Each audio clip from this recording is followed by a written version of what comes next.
be at Yeah. that. Be Like, way whoa, the guys.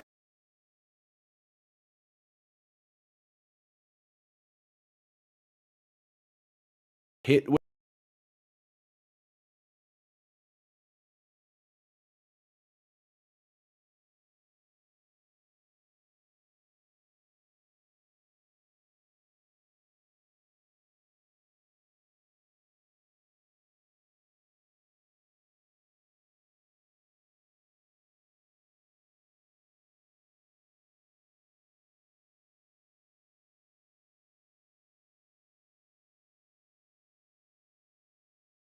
Towards and get healthy.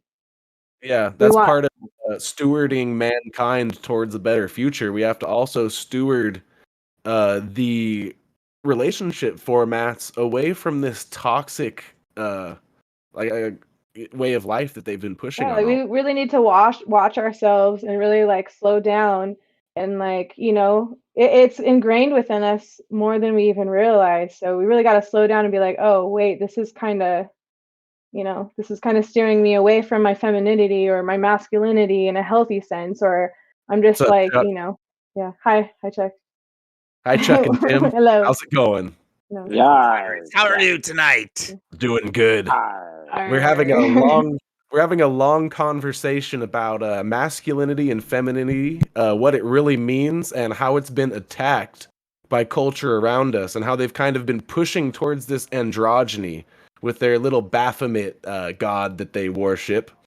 Well, it seems like culture for years now has been getting pushed towards a more androgynous mind state where the men of mine and Ben's generation literally have 1/3 the testosterone of the men pre-1920s, right? Because of all the hormones and everything.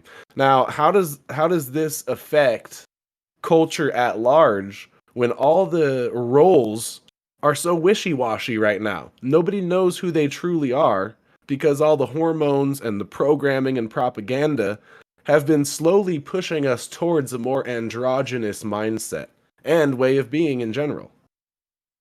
It's actually interesting. My wife and I watch the Canadian Prepper on occasion, and he actually just put out a video sort of around this, this exact idea about the roles of, men and women, particularly after he talks about after the shit hits the fan, right? It's, what's going to happen when there's this kind of societal collapse, and, will things return back? And this is exactly that. Ultimately, yeah, they will return back. There is the masculine, there is the feminine. But I thought one of the things that was super interesting about the point that he made was just how, one of the first things we think about after the shit hits the fan is all the labor that's going to be involved in sort of making things still go. And typically you might associate that with like the masculine, so the man's going to be out there digging the ditches.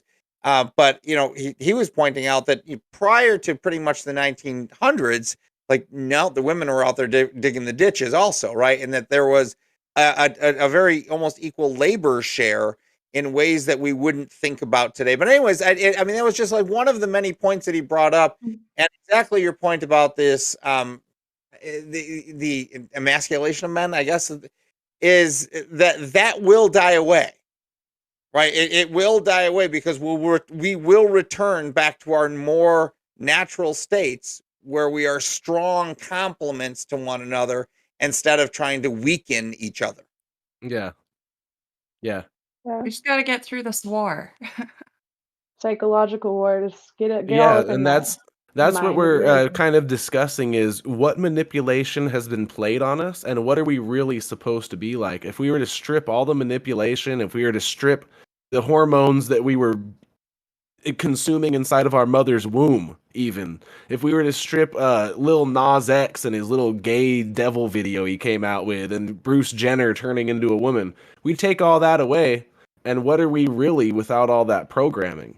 We've been so even scrolling through Facebook, you are literally, your mind is getting programmed on certain thought processes. Even when you see the news pop up with this and that, when you see characters in movies and they portray men in a certain way and women in a certain way, this is all affecting us subconsciously.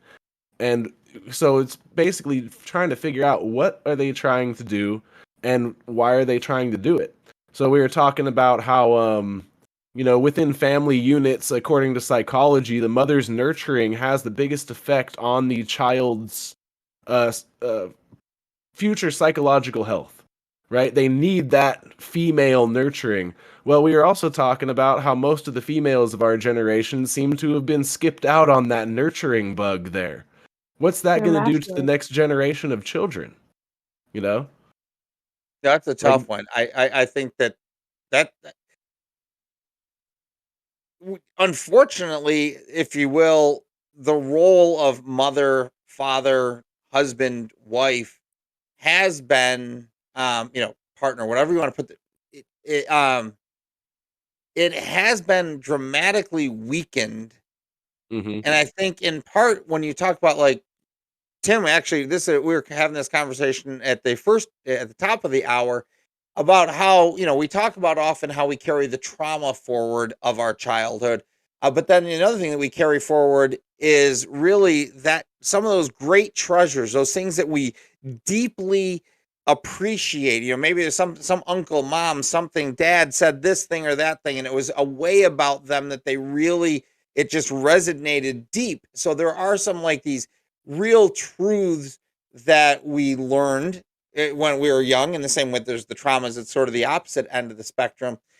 And like oftentimes as society, we almost prohibit the things we value most from coming out in order to accommodate this sort of these false identities that society is trying to compel upon us. Exactly. Yeah. Yeah, exactly. That's what's going on. It's like legitimately. How are you supposed to go around it when you're living in it? You gotta get into that, more tribal state of being to shed, all these ideas. Like the women are being masculated, like just the as men much are as the being men are yeah. being.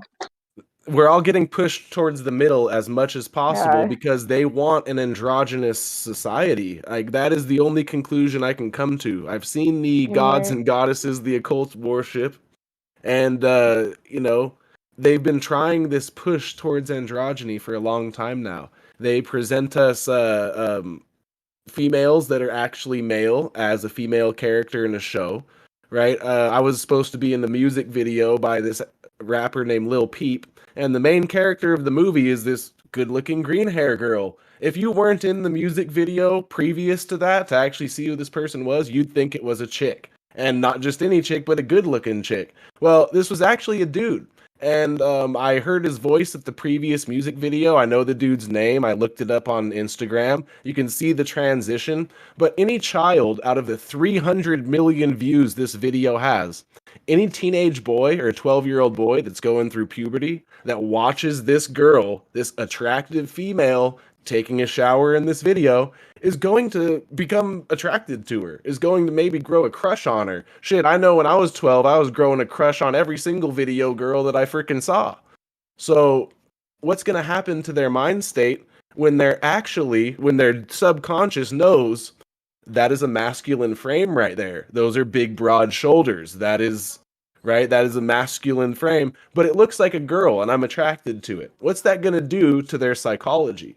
And they sit here and plant these figures in front of our face and tell us, oh, you're supposed to be attracted to that. You're just a transphobe if you're not going to date someone who's transgender. So where's that leave us with the division of roles as far as men and women go? They're trying to push us into that and trying to make us be that, basically, since birth. You raise a good point, because as you're talking, I'm sitting back there, I'm thinking back to what was that, Weird Science? Who was the actress that played Weird Science? Not sure. I don't know. You know I what? Yeah, forget. okay, this is like an 80s movie, right? And anyway, I've seen it, yeah. right. So okay, so it's like she's this really sexy woman, right? As you're saying that, it just kind of hit me. If I went back and if I suddenly found out at some point in time that was a dude, yeah, that would mess with me. What if, right? I mean, now take this. What if it actually was a dude right? Like some of these characters nowadays are, and you became attracted to that dude, and subconsciously you Right. are attracted to male qualities. You're attracted to broad shoulders. You're attracted to thinner hips, wider jawline, etc. Because you thought it was a female. So your mind is constantly associating femininity with actual masculine qualities. I mean, if you go to Miss Transgender pageants for female, male to female transgenders, you'll think that they're better looking than most of the women you know, and it's dudes. Sure. You would never know that these people are male. How do we know that they're not slipping, let's say, one of these people into a newscaster role? And you're seeing that hot weather girl every morning, like damn, like that's But what if it's not the hot weather girl? What if it's a transgender? Your mind wouldn't know the difference consciously, but your subconscious mind would pick up on the male features, and if you are consuming a bunch of hormones and being propagandized all through your life, you're just going to accept those feelings as normal. You might consciously start questioning because when you see another male with the same qualities, the same shoulder and hip ratio, you might be attracted to it because you already are. And now you're like, oh, I'm attracted to this dude too. I guess I must be gay, right? So the confusion sets in, and what you get are a bunch of confused individuals who have gone along with something for so long that they just feel like it's normal. It all starts when we're in our mother's womb, and 100% of mothers had estrogen in their umbilical cords. 100% when they tested it had synthetic estrogen in their umbilical cords. So every baby's brain gets awash with estrogen. You come out, and your mom's eating a bunch of pesticide-laden food, you're drinking her milk, or you're having formula, which is usually made from soy. So right out the bat, and you're getting it out of a BPA-containing bottle, or it has phthalates, or BPS, which they switched all the BPA to, which is the same shit. And every single thing, you Johnson and Johnson soap, your mom's putting you in a bath with it, and your skin's absorbing all this estrogen, right?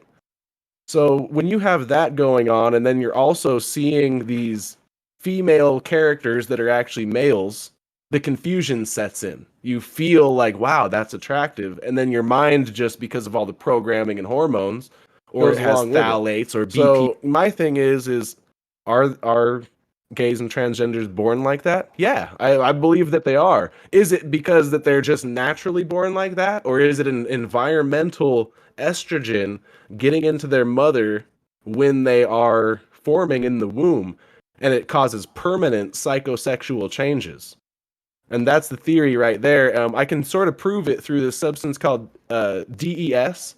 It was a synthetic estrogen they would give mothers in the 1970s. They thought it would prevent miscarriage. If you go on DES Sons Wikipedia, the sons, these second generation sons of these mothers who were given high amounts of DES, have a very high amount of gay, transgender, gender dysphoria, and other psychosexual issues. So verified that these mothers were given tons of estrogen when they were born, also verified huge rate of gender dysphoria within those children. You can see it in animals all around the world, the transgender frogs and fish and alligators and birds and anything around water sources. What does that tell you about us? Same thing's going on. So let me Now, ask. if they wanted an androgynous, go ahead. No, I was gonna say, let me ask, because like last week or last time, not last week. By the way, happy Thanksgiving, Brad. But we were actually talking about the idea of making sure that we're also focusing on like the solution, if you will. And I'm going to bring this back to some of the stuff you're talking about. And I think it was Miss V Rebel down there that said something like making it through the war earlier. Is like, Yeah. how do we make it through the war? And so how do you begin to extract yourself from it, if you will, let's say the tentacles of the knowledge itself, right? Well, Like, first you gotta stop listening. Like, you gotta cut off all sources. You gotta stop watching CNN or whatever. You gotta Stop listening to Neil Young or whatever music. Yeah, you listen limit your to. music. You gotta eat more healthy.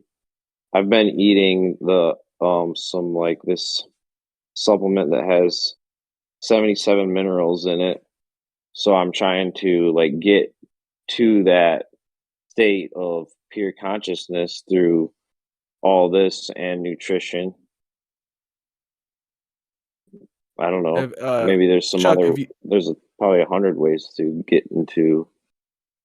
Yeah, taking Have you ever seen accountability for what? I was going to ask Chuck if he ever seen the video for Duran Duran Come Undone. When you come undone. Well, that video is literally the video shows a female underwater in chains, wrapped in these chains, trying to break out. And in the meantime, it shows a boy alluding to this boy getting abused. It's showing the father whipping with a belt, toys being broken.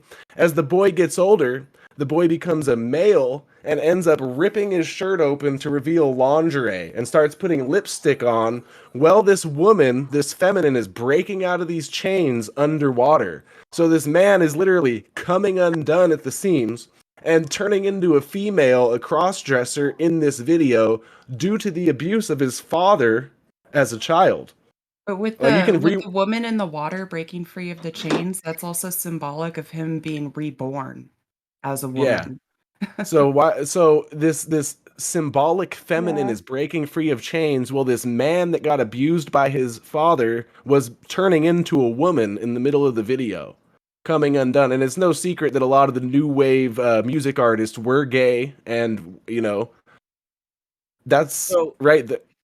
Chuck, this really ties into another topic we were talking about, which is altered states, because Jake mentioned being in like a sensory deprivation chamber would put you in an altered state. So what really is state? Like a natural state would be proper hormone balance, which would make you I guess that would be like the natural homeostasis kind of thing, right? Yeah. Like a homeostasis state would be a natural state, and you wouldn't be manipulated by culture and whatever chemicals to feel. I like that, actually. So, okay. Being humans, recognizing what's been done to us, we do have to deprogram, and oftentimes that's through our reprogramming, and there is still things.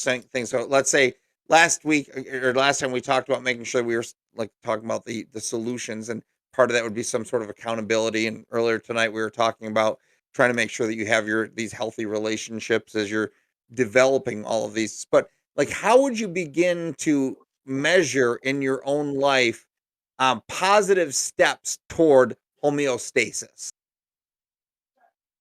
That's awesome.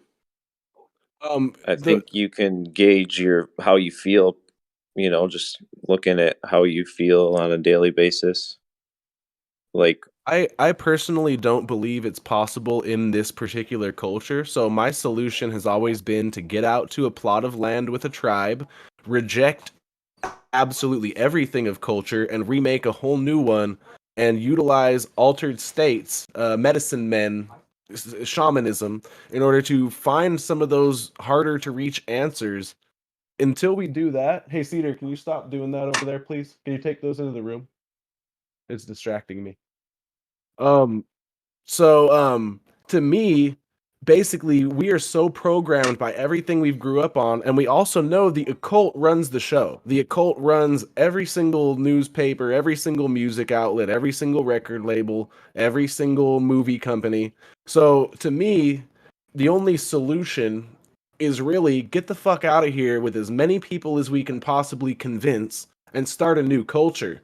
I don't see any other solution personally, so what I do is I try to focus on breaking people apart from the last chains that they hold to culture, so they're like, oh, you're right, that is the only way. I can't keep my Duran Duran going into this position because they're programming me. I can't keep my NBA, I can't keep my NFL, I can't keep my favorite politician, I can't keep my favorite actor. I can't even keep the majority of my friends because friends are in the culture. If your friends are all watching CNN and MSNBC and all these things, they're just going to literally bring that virus right to you. That parasite, right? It's a parasite that lives in our psychology that they're implanting into us through this culture.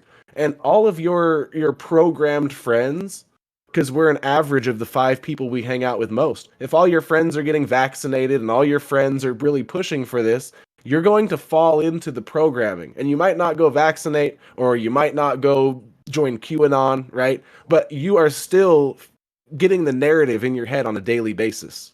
So this gets into the conversation we were talking about, which is, again, when you're young and you experience a trauma, it's very often that we sort of lock into an unhealthy mindset. Even though we sort of grow as an adult, we grow a broken mindset to sort of that started with this deep trauma. And as we have to unwind that deep trauma, that's not always easy, because you also have to sort of disassociate parts of your neural pathways and those different kind of thoughts. So okay, we're good there. But as we were saying earlier, there is this other side. If we only focus on the trauma, we're not really able to express the genuine goodness that our life has shown to us. And, this is something that, Tim and I were talking about earlier. And, again, you can go back, and not everybody, but a lot of people can find somebody back in their past, a mom, a dad, a brother, sister, uncle, who showed them what they believe, showed them something very meaningful to them. And it sort of resonated within the universe to them at that point. And it's like this treasured thing. So I don't know that it's healthy to just abandon all things. And we can't keep we can't keep dancing around what we're aware of. Like, we do need to put in emotion. I like that you bring up, there's artists, there's people who have filled parental roles that I was like, I like that compared to the trauma I experienced back there. I want that more so, and I've used that to uplift me to this point where I am today. So it's very important to focus on those things too. We can only dance around and circle around this awareness that we're coming to for so long. It's like having a circulated conversation. After a while, you just want to shut up and go to sleep or something, the solutions are definitely important. I have a different view on these things. I believe that the majority of experiences that we've had when we were younger were basically us and the other person wearing a mask that was created for us since birth. The people we were all interacting with until we're all the way woken up, that ain't really us. The guy I was 10 years ago, even though I had great experiences, concerts I went to, friends that did great things with me and for me, that wasn't really who I am. And I wouldn't have experienced those had I not had that mask on the entire time. So while those situations did impact me, they didn't impact me as an individual programmed zombie that I used to be. So I'm rejecting basically everything from when I was programmed as false, the good and the bad, because we've lived in a completely false illusion of a culture.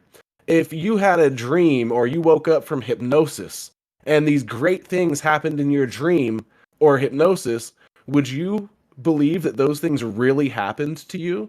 And that's kind of how I see this. If I was not woke then, if I was still a zombie just acting out my subconscious desires, then all those situations, good and bad, didn't really happen to me. Right? Now I'm coming to terms with who I actually am. When you take away all the music, when you take away all the politicians and all the religions that I've been taught through my life and all the beliefs, what's left? Language. You take away. It's actually interesting because for me, I hear it's an interesting, and I guess what I hit is as a Christian, right? I sort of believe that there is a before and an after. So whatever was before, because that's universally, I sort of existed prior to my current existence, and I will exist again beyond this existence. And because I existed in some capacity before, I think that that's what resonates universally. Like when we truly hear love and see love and we know it to be beauty, it's not because it was programmed into us. it's because it resonates beyond our personal existence, and we're able to actually like identify it, either, maybe through it's just the vibration, maybe it's the, I don't know the frequency, I don't exactly know how all of that works, right? But I think that love is such a universal thing that it does truly transcend self. And since love transcends self, it begins before me, it's in me, I can recognize it and I can send it forward. Yeah. But that's just my thoughts. I believe with true I believe with true love, it is like that. What I also believe, though, coming from a very psychological mindset and analyzing the intentions why a lot of people in my past would do things that they do, and I'm sure Andy can attest to this too. Sometimes the love people show is more of a narcissistic thing in order to get attention for themselves, in order to feel like a good person. No, And hey, how many Or so and that how they many of look like the a good person to other and how many people. of the adults in our childhood tricked us into believing what we had was love? We based our entire life on what they showed us as love, but we come to an older mindset where we realize they weren't loving us. They were just trying to use us for their own supply, right? Okay, And I mean, when it comes right down to it, narcissism is only what everybody else is. I mean, truly, it's like, it sounds horrible to say it that way, but truly, like, It's it, true.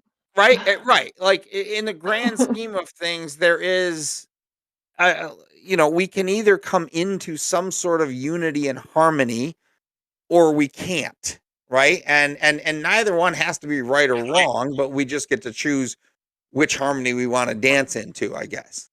yeah. Well, Chuck, I think it is beneficial to completely, wipe the slate clean.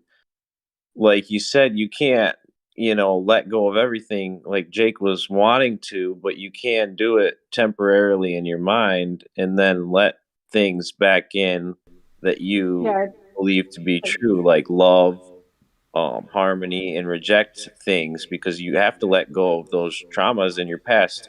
You can't live in a state of trauma because you were traumatized so badly. You have to, good way to do it, let go of everything, is to take psychedelics, because Joe Rogan described it as like snow on a mountain, your brain, and then you take psychedelics and it kind of snows and fills in all those gaps in a way. But I think, and I agree. I think that there is some value to, like you're saying, basically resetting, right? I mean, it's a rebooting your computer. I get the idea that, That's how there's like, Terrence put it. Terrence McKenna. He what you just said, he called it rebooting the disk. He's like, when you take DMT, it completely clears the disk and makes way for something older and more connected to the human essence, more to connected me, to the soul.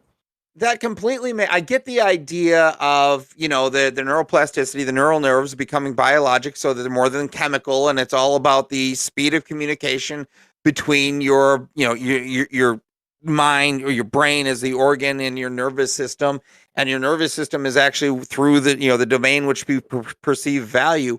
So, as we change these different kind of thought patterns in our life, it's just like when we delete a file off of a computer. It didn't really get deleted. It just sort of, we moved the address temporarily, but we could still find it. So, but it's just clutter that needs to be kind of cleaned up. So it makes sense to me that we would want to kind of have something which can flush out, empty that wastebasket, if you will, and just sort of.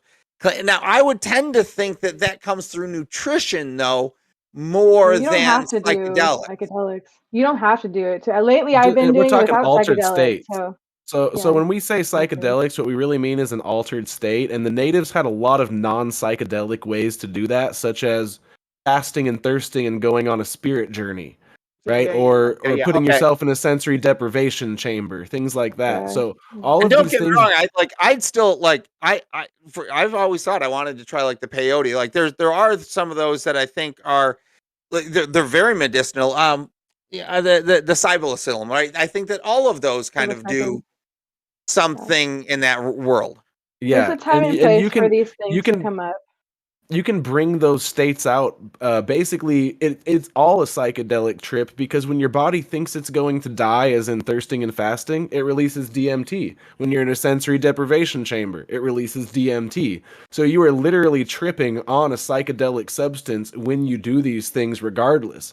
So whether you take the substance externally and bring it into you, or whether you create it through deep meditation or internal action, you're still tripping on a psychedelic, you know? And that's still what's creating the altered state. Yeah, that kind of gets now explain that again. No, so you're saying that the DMT is there's been one scientist able to study it. His name was Dr. Rick Strassman. The book is called DMT, the Spirit Molecule. DMT gets released into your brain when you're born, when you die, during near-death experience, during sensory deprivation, and it's supposed when you dream as well. So it gets released when you're about to die, right? Like you're about to get attacked, but it releases into your brain to transition you to that next realm. It's been shown to. So when you go and fast and thirst and your body thinks it's going to die, it triggers a dump of DMT, dimethyltryptamine, which is the strongest psychedelic known to man. It's in every plant and animal on the entire world in different quantities. It's produced right in our pineal gland. So these near-death experiences and things like that are literally your brain creating a psychedelic substance, and you are literally tripping. So I suggest watching the movie Altered States. It has like the deprivation chamber and the psychedelic use and stuff, so kind of interesting. I do like the term altered states too, right? As opposed to like because I do get that, right? Like I kind of get like, when I smoke weed, that's an altered state, right? It's like I get that. Well, I'm starting to lean towards altered state doesn't normal exist. State. You're in a state of what you are right now. We're altered. There is no altered state. It's just the altered state. Yeah, the state that we're in right now is pretty wild. I think the altered state is how the natives used to like live life. Like they used to constantly be at that level of connection, telepathy, feeling each other's feelings. And I think our consciousness has been lowered so damn much that the only time we can actually return to what's normal to us is when we're in an altered state. That, I believe, is how connected we used to be to each other, to nature. You can hear it in the native stories. You can see it in their dances. You can see it in their energy. They live that altered state. And we can only get into it through altering our current state or raising our consciousness. And even then doing it, since it's illegal, it causes this like paranoia for a lot of people, or like kind of this guilt also. So it's not even like approached in this way, in a native kind of way. Yep. And you can't get there because you're too worried about someone seeing you. Because it's so like not in our community like it was for the tribes. People have a fear of it as well. Yeah, and the drugs have been altered too, and they're not like, you got to be careful even what you're getting nowadays because people are just not making, it's not healthy. So Chuck, this one of my gurus I used to listen to. His name's Terrence McKenna. He was a psychoethnobotanist. It was his actual title. He would travel around the world to a bunch of ethnic communities and study their psyches and study their use of psychedelic plants. The truth is that every tribe all around the world had a specific substance that they would use to alter their states to connect with the divine. The other term for these substances isn't psychedelics, it's entheogens. I'm sure you recognize the root word theo, entheogen, bringing on an inward godlike experience, bringing God into yourself, right? It's an entheogen, and that's the other term for it because that's what these tribes were doing. They were utilizing whatever plant was near them. The natives in New Mexico had peyote. The natives in Northern California had psilocybin. The natives in South America had ayahuasca. Everywhere around the world, every tribe had this, and they would use it ritualistically to connect to each other and to the divine itself. Even in old religious texts, if you look up some of the things in these religious texts, such as the Dead Sea Scrolls, right?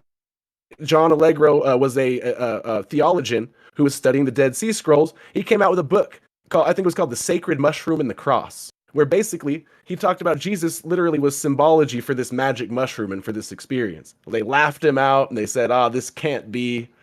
but every holy book has a mention of some particular substance in the Bhagavad Gita, the Indian book, Hindu book. They got mana, which is a mixture of plants and substances that supposedly was psychedelic in nature. You see it all over the world. So what they've done is they've made this a Schedule 1 substance compared to alcohol, opium, cocaine, all these other ones. They've made the ones that actually raise your consciousness the Schedule 1 substance, and the ones that lower your consciousness are legal and used in medicine. It's interesting. Yeah. So now the question, now real kind of change here. So I would ask, like, so when are the pirates going to have a, plan a healing retreat someplace?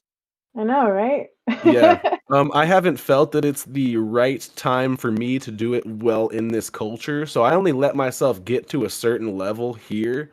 I feel like I need to detox from the programming even more.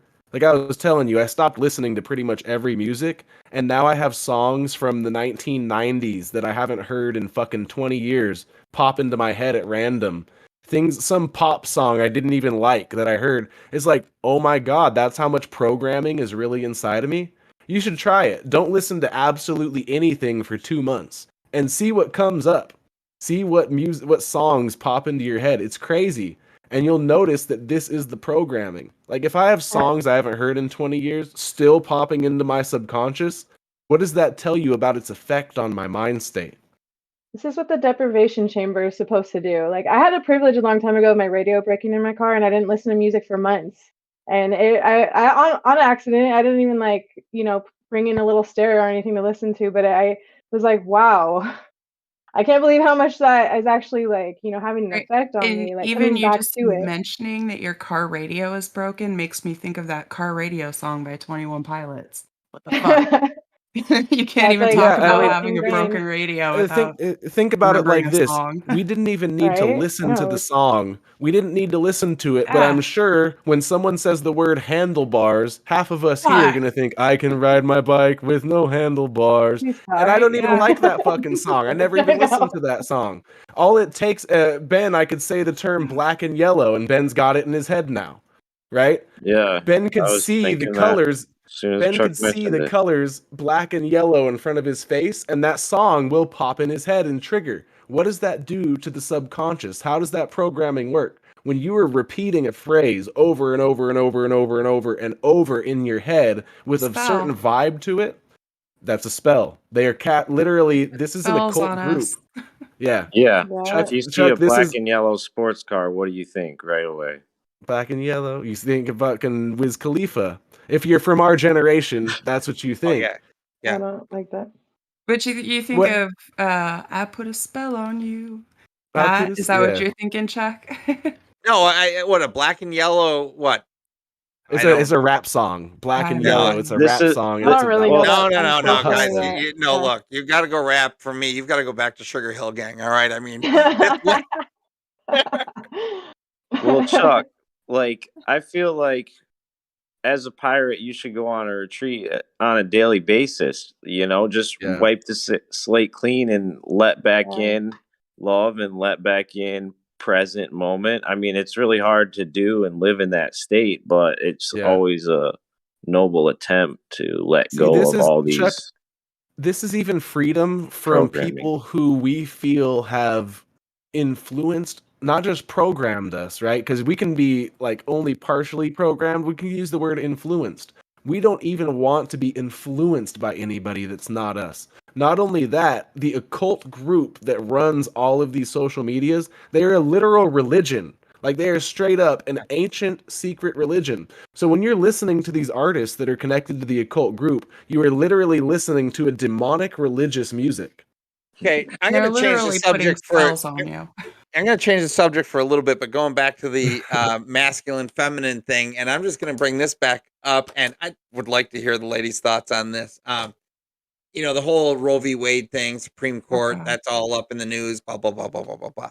And I was listening to this one thing, and they were saying, like, really, ultimately, all that really does is kind of limits, you go from like whatever it is, 20 weeks of viability to 16 weeks of viability, and effectively 99% of the abortions will remain. So there's really not much of a question at all. And, blah, blah, blah. Anyways, in the end, they're explaining but you've got to pick a side on this fight, because while some people think it should never be legal, in 2 states, 2 elected officials have already begun talking about the idea that mothers should have the right to kill the child after it was born up to a certain time if they decide that having a child is not for them.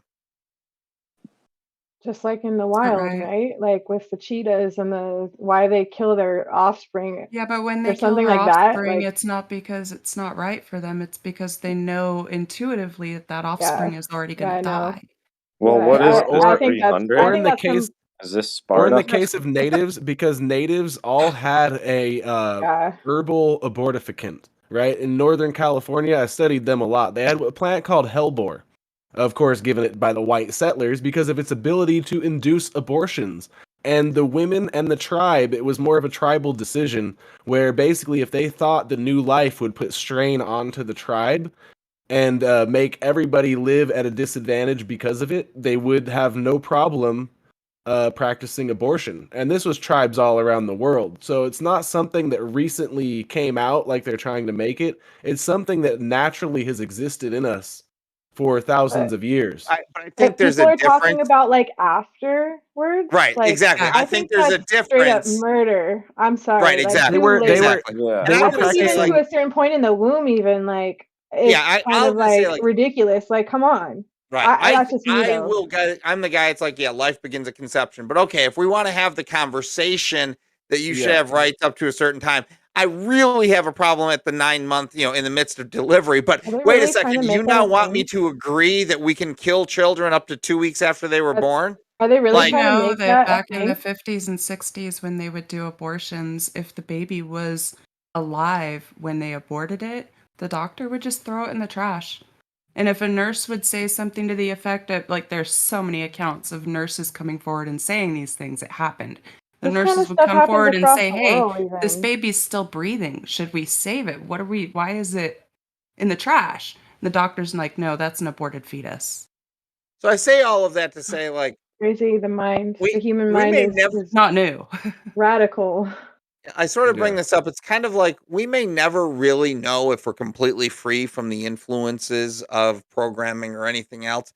But when we have the ability to choose one side and, or another, and one of the sides is saying, let's kill our children that were just born because we no longer want them, I think it's fair to say that that's a side of the, of programming and influence that you can reject and run from. That sounds like the extreme liberal, insane side. It kind of sounds like an occulted. Once you hit a certain degree on the liberal, like, left side of things, and I'm not even really political, I'm an anarchist. But once you hit a certain level of the left side, it just goes insane with I feel like it gets occultist, sort of like almost like that sounds like some occult type ritual type stuff they're trying to allow.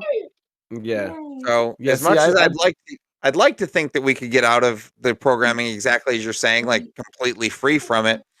But I think, until we can get that far, I want to just say, let's just run in the opposite direction of evil. You can for split seconds. Yeah, well, and I've realized now that you gotta apply perspective that we're almost going to have 2 views for any question that you answer. We're going to have the view of, well, how about in today's society? And then the view of what we think it should be when we're on our own land and we're living this clean, detoxed life. Because it's 2 totally, completely different things. Like, you can't run what we want to do in a city. You just can't. It won't work. Exactly. Yeah. Chuck, I was going to say, you should apply that thinking about rejecting that evil to the music you listen to as well. Because if the occult is creating your music, then what you're doing is you're listening to the gospel of a completely different religion. When they're talking about God, what God do you think they're talking about? Oh, yeah, I hear you on that. No doubt. I think it's, it's like it's the evils that you allow to live in your life. I mean, arguably, I should stop smoking pot. I should never have another beer. I should never Pot's drive to God's work. green.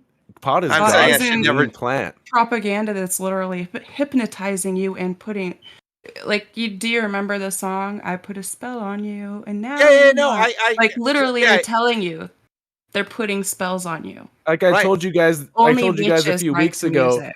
Eminem literally said in that song Venom, he's like, I probably ruined your parents' life because if I'm the music you grew up on, I'm responsible for you retarded fools. I'm the supervillain mom and dad was losing their marbles to. He literally is just straight up telling you. But most people are like, but I like Eminem. I'm going to keep listening to it. He's like literally telling you, I'm subconsciously programming you and fucking you up though, right? So this goes back to the very first conversation that Tim and I had of the night, and it's this idea of the healthy relationships and sort of recognizing that, yeah, there are always those two kind of completely possible separate views, but trying to find that ability where we can vulnerably trust sufficiently to kind of move forward a little bit, because yeah, I mean the You can entirety still of have music. Yeah. You know What's that. I mean, You just I brought don't this up We gotta do before. record create- label music. I brought this up before, Yeah. but it's kind of like that in that movie V for Vendetta when she like, have any of you guys seen it? Still no. Yeah. Well, it's when she gets taken into, Not all the way. you know, she pretty much gets imprisoned by the guy that wears the mask, the Anonymous, and she doesn't know that, but she's pretty much ripped away from her life. And when he finally does let her out, she's like walking out into the rain for the first time and being free to, like, you know, do as she wishes, and she's just feeling the rain on her face, and she's just like, you know, just she literally we can be totally stripped away from everything that we've known and really get that. Like, imagine if that was you. Like, really, really Yeah. sit there next time you go meditate or something and pretend that happened to you. And what does that mean? What does that do to you? How's that going to change you from then on? You know, really Yeah. taking that into account that we are very programmable creatures and we are unprogrammable too. We're very Yep. adaptable. We can get stuck. Also, like, we got to like pluck ourselves and allow that pain, that pride that we feel, that tantrum that we feel within us, that's like, no, I don't want to let go of this, like. And as soon as you admit it to yourself that this is fucking toxic for me and this isn't who I am, and releasing it feels so much better. So Yeah. there's all these like processes and healing that we can do as we're here in this society right now. There is things that you can do. It's not completely hopeless, you know. No, I don't think Yeah. it's hopeless at all. I think the Yeah. fact that, you know, even just that you get together and have conversations like this with, you know, complete True. strangers who you can learn to completely appreciate, who actually want the same thing, is just, you know, be healthy. It's like you know, they talk about that, you know, don't be afraid to stand up or speak up because that'll help others begin to speak up.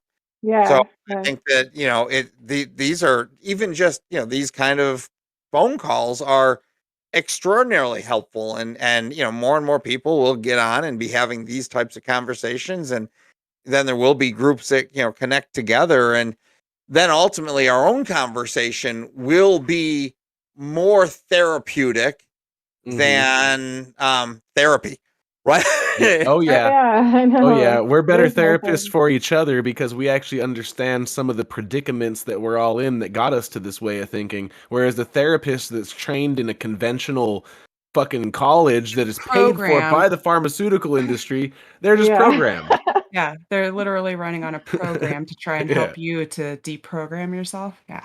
Yep. And if Yeah, they that's actually so cure true. you, You're they not lose a cured. weekly customer. They want that 200, $300 per week from you, and they're not going to end their income by actually fixing your problems. No, Yeah. actually, in New York right now, they're starting to, if you need therapy, you begin with a social worker who helps to onboard you to the state's Fucking healthy onboarding. program. Huh. Hey, I So had a friend recently who's a really good Nice. mom that takes care of her kids and actually like handles shit. And she was talking to a therapist about mental health issues. And guess who showed up to her door? Oh, DCFS. fuck. Not even playing. She can't even talk to a therapist about her problems without the fear of her kids under threat. So that makes us hold shit in. We don't even tell shit to our friends, because what if our friend is going to go report on us? I've had so many friends where one of my buddies, he was with this girl who they were breaking up, and to damage him, she went and told her social worker friend about drugs he used one time. The social worker is a mandated court reporter. She has to. So this girl didn't throw the fucking dart at him, but she made somebody else do it because she knew when she opened up. So you can't even tell your friends, you can't even tell your mates anything in this type of culture, because who knows is going to be that one person that's going to make DCFS show up and take your kids away. Jake, just because you're going through depression. Who knows who's going to be that one person who's going to show up or like turn you in for not being vaxxed. That's kind of Jake, where we're somebody coming got to right now. their foster kid taken away for giving them dirt. Really? Which is his fulvic. Dirt, Chuck, is Ben's fulvic and humic acid brand. Basically, it's a type of mud from these swamplands that's very, very high in minerals. So the fulvic and humic acid is this extracted substance, and he's saying that some foster parent got their child taken away for giving them this supplement. Yeah, because there's false claims made that it's helpful for COVID, and the FTC shut them down. It's a long story, but Chuck, I got you. It's getting to the point where any homeopathic remedies are going to be considered dangerous. Yeah, exactly. Yeah. Right there. You need your state mandated drug that they can make money off of. If you can go banning grow it all or dig kinds it, of things. Yeah. And then you know what that's going to come to is you're not going to be able to buy fruits or vegetables without a prescription from your doctor because it's going to be considered a cure. Fucking straight hell. You're not going to even be able to go into. You won't even be able to go into any of the stores without a fucking vaccine license anyway. You can't even go shop anymore unless you show them your whole entire medical history. But what if you're not even allowed to like? What if they break it to the point where you're not even allowed to grow your own fruits and vegetables? That's what they want to do. Because that's you growing medicine. They want to mess with carbon, the idea of the carbon, and make it seem like it's our fault and us. You know, we're creating all the climate problems and all the things when they're the ones that have been doing it. But they're literally spraying chemicals in the fucking sky. Yeah, the metal. They're gonna blame us for it. The sky, why not? Yeah, that's like Tim, I like how you're sitting in your chair there with the background. Relax. Cool. Kind of funny. Yeah, he just kind of sits back and like. He's just rocking there. Well, I'm sitting here listening, and the only thing that comes to my mind is the fact that growing up is, I was always taught to have my own mind for my own choices, and one of the things is they always told me is that, if your friends all went and jumped off the bridge, would you do it too? And I said, always, of course. Of course. I mean, I made it there until we jumped off, right? Because I only hang out with people that are intelligent enough to know there's a goddamn reason to jump off the bridge. They're not jumping off it for suicide. They're skydiving down to the fucking paradise. Of course I'm a jump. Exactly. No, it's good stuff. But hey, if we ever reach to the point where, they're going to make it illegal to grow our own fruits and vegetables, I'd like to invite you all down to South Carolina to visit our Second Amendment farms right here in the Low Country. Yeah, I'll come and I'll build my underground shelter with a fucking stack full of ammo and sit there and watch. Underground stuff though, because I know that we want to do a lot of that, but we have to remember about liquefaction. Yeah. So you have to be very careful where. When I say underground, I mean in the side of a hill. Right, yeah, the side of a hill, that's good. That's underground to me. Once our crypto 100Xs, we'll be getting together and making some farms. Yeah. Sharing some resources.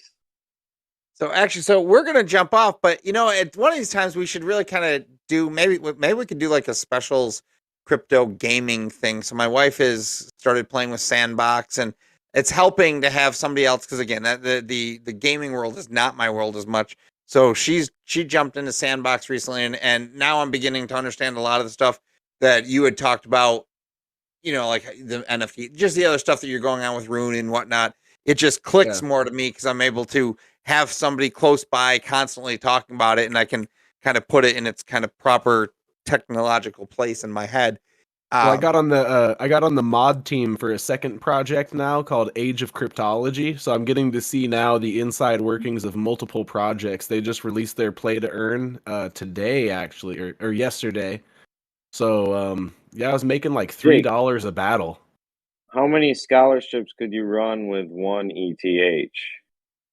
About with 2. What's Ethereum right now? $3,000, $4,000? I think it's 35. 4,000? It's about 900 to get a scholarship up and running. Yeah, you could get 4 scholars for that price. I just bought my 4 scholars. my best scholar. I just bought him a new team for $900. Okay. Up to $44.95 per ETH.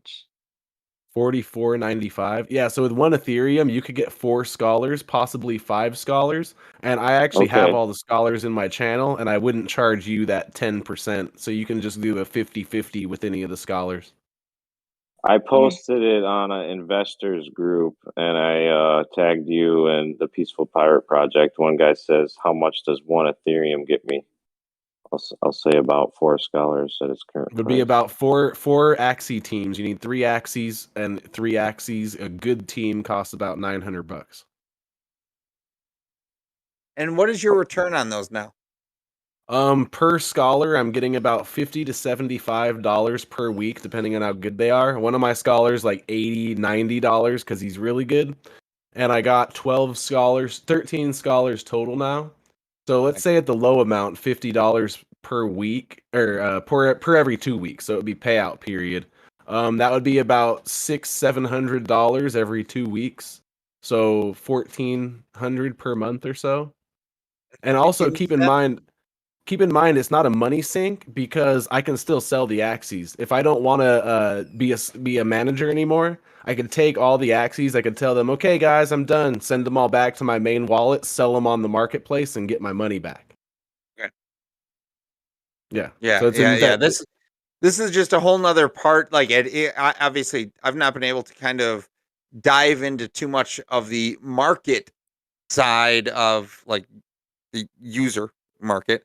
And now that we're kind of getting closer, that's right. As I get in there, I'm like, okay, it makes a lot more sense, and it's kind of a more fun side of it all. I mean, versus Tim will tell you, like we're down at the, starting to write the deep level smart contracts, and that's just annoying. So the gaming is just so much more fun. Oh yeah. We have a smart contract developer on our team that does all the front end, but we also have a developer that just makes games that has absolutely no crypto experience. He never even made a MetaMask. His first experience with crypto was with Rune, right? And he still hasn't even like joined any of it. So yeah, scholarships, they're going to be big in every game because a lot of players, crypto games are way more expensive to get into. We're talking $150 for a character rather than $20 for a Steam purchase. So most players can't afford it. So scholarships are where we buy the assets and loan it out to someone who can't afford it. They can earn on the game and we make passive. Scholarship's going to be huge in the NFT crypto gaming world. Yeah, absolutely. All right, pirates, we are going to jump off as always. Yar. We appreciate our time with you and look forward to next week. Yeah. When we get together. Next week, if you want to start off on the crypto tip, we'll finish whatever conversation we were having when you came on, and then we can jump to crypto, and we can talk about crypto gaming and how it's going to impact the future. Like, I truly believe crypto gaming is a Trojan horse for global wealth redistribution. Yes. So we can talk about that. Absolutely. Yeah, absolutely. And we'll get into that next week. But well, thank you again, pirates. And Yar. we will see you next week. Yar. Night, Bye, guys. Good night, you guys.